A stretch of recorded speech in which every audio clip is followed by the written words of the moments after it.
The lift has been upgraded to the honeymoon suite. Nice.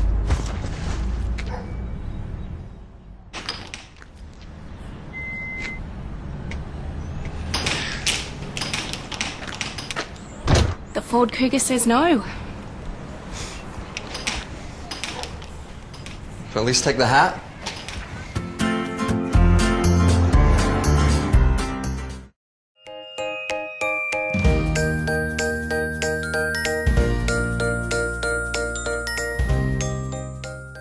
Welcome to this week's eLearning Blogger Masterclass, where I'm joined by blogging superstar Eden Riley from Edenland. The written word fuels many great blogs, and Eden's is a special example of that. Today, she's going to explain how to build blogging success through the written word.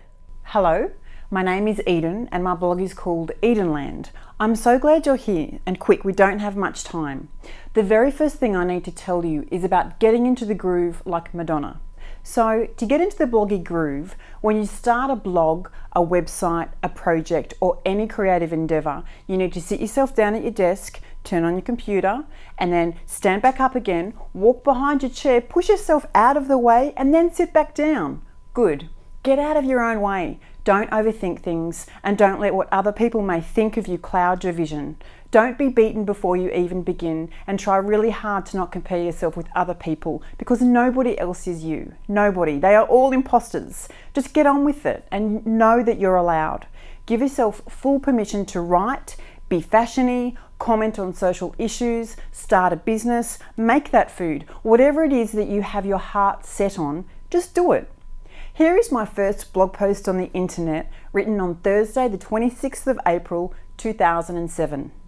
My first sentence was, "Hello, I can't seem to quite work out where I belong." Ha!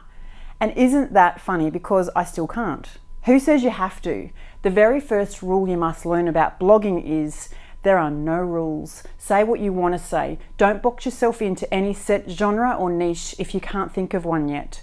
My blog used to be called a few different things, and one title I had for it once was called Life, It's Nothing Like the Brochure, and I read that saying from my therapist's coffee mug during group therapy one day in rehab.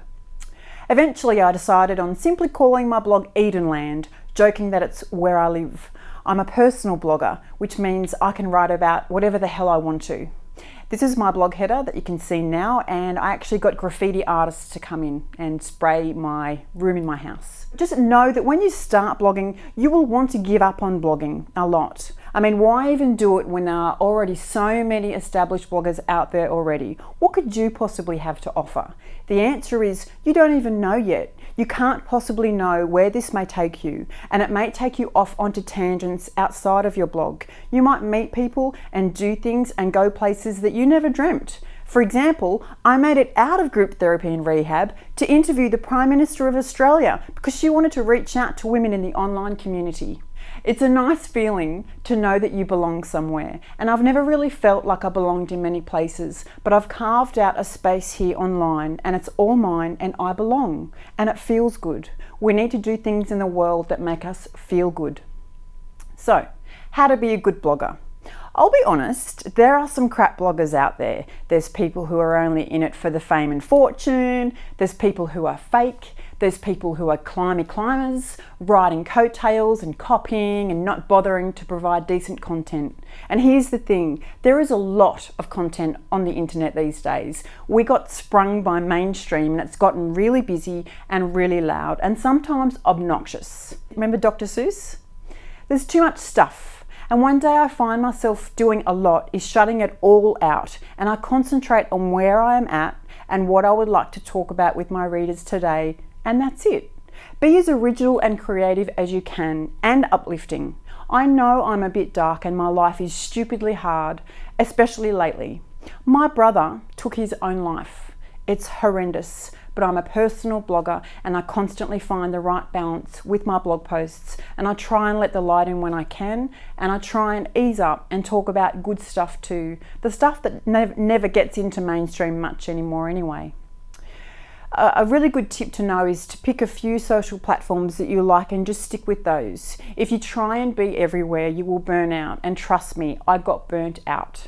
I like Instagram, some Facebook, a bit of Twitter, but I leave all of the meat on my blog. Here's a tip. Don't embarrass your friends and family on the internet. It's not polite. One of my big rules is to never embarrass my kids, especially now they are growing older and more Googleable by their mates at school. I write about them a lot, but it's usually how impacted I am by their very existence. One of the main questions I get asked is, how do you think your children will handle learning so much about their mother when they read your blog?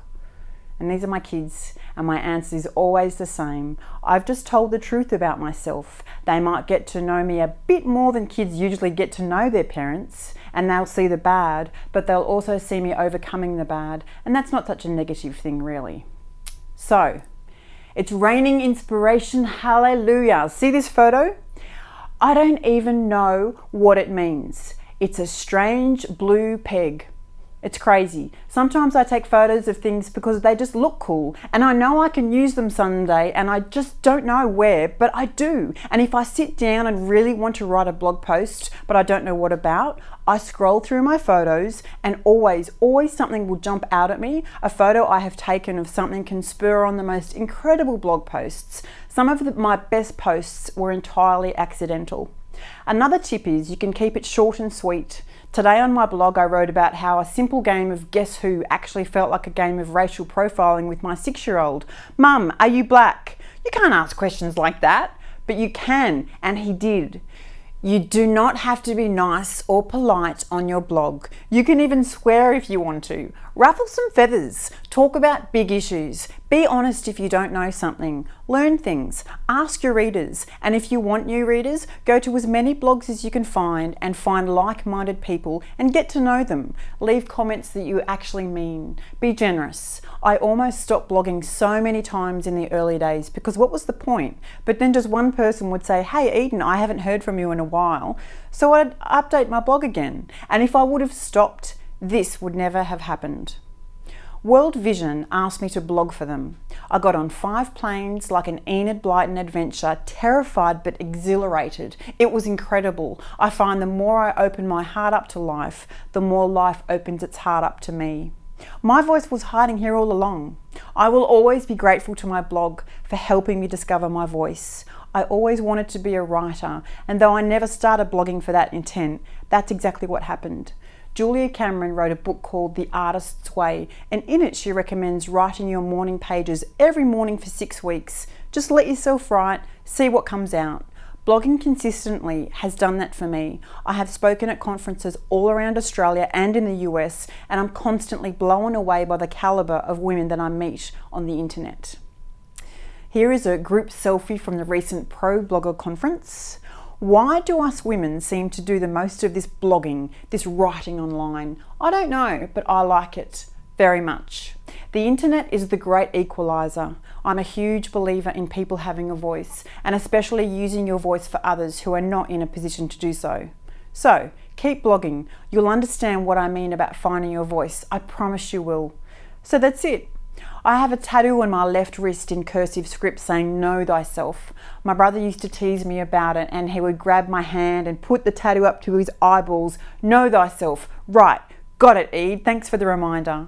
But blogging really is a way of getting to know yourself. And remember, after you get to know yourself, you got to forget yourself. Lose yourself like Eminem and be bold enough to believe that what you say and what you do, who you are, can actually make a difference. Even to just one person. It can. It has to. We hope you've enjoyed this segment of the Voices of 2014 eLearning Blogger Masterclass. A massive thank you must go to the Voices of 2014 sponsor, Ford, for making today's segment possible. Plus, don't forget to download your fact sheet under the video on this page. We'll see you next week.